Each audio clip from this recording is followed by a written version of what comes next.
ఆటలు ఎందుకు ఆడాలి? మన కొరకే కాదు, మనకు సంతోషము, వేరే వాళ్ళకు వినోదము. ఆటలు పాటలు చదువులు నా కొరకు, ఈ సమాజం కొరకు, ఈ ప్రపంచం కొరకని ఎవరైతే చదువుతారో వాళ్ళు చక్కగా వాళ్ళ యొక్క పనులలో కంప్లీట్ గా సక్సెస్ సాధిస్తారు. ఓన్లీ నో సెల్ఫీస్, పొందడము పంచడము.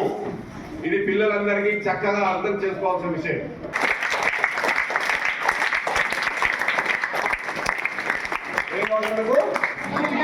ఎనర్జీ.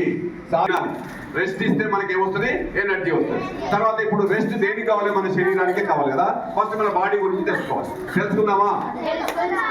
నాతో పాటు చెప్పండి. మన శరీరాలు ఏముందో ఫస్ట్ తెలుసుకోవాలి. కర్మేంద్రియాలు, జ్ఞానేంద్రియాలు, అంతరేంద్రియాలు, work organs, sense organs, inner organs.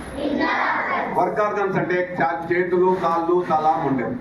తర్వాత జ్ఞానేంద్రియాలు అంటే చెప్పండి. కళ్ళు, చెవులు, ముక్కు, నాలుక, చర్మం. ఇవన్నిటితో మనం పనిచేస్తున్నాం. Very good, ultimate answer. మైండ్కి ఏం చేయాలి? మరి మైండ్కి రెస్ట్ చేయాలంటే మైండ్ ఏం చేయాలి? అప్పుడు ఆలోచనలు ఏం చేయాలి? ఆపివే. ఆలోచనలు ఏం చేయాలి? మరి ఆలోచనలను ఆపివేయాలంటే మీరు ఇందాక ఏదో టెక్నిక్ చెప్పినారు కదా, నేను చెప్పాలి.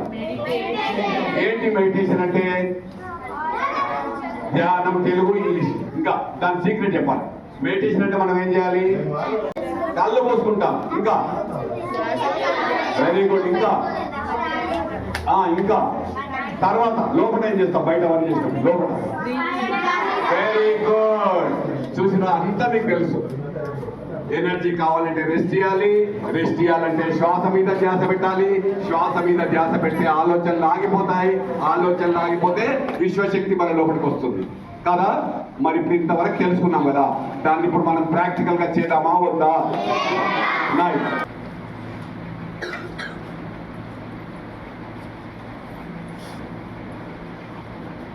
చేతులు విడదీసి కళ్ళపై పెట్టుకుందాం. రెండు కళ్ళపై రెండు చేతులు పెట్టుకుందాం. ఒక్క 5 సెకండ్స్ ఎవరు కళ్ళు ఓపెన్ చేయదు. 5 4 3 2 1 0.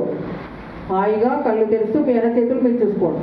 అయినా ఈ సామూహిక ధ్యానానికి ఒకసారి గట్టిగా క్లాప్ చేస్తున్నాం.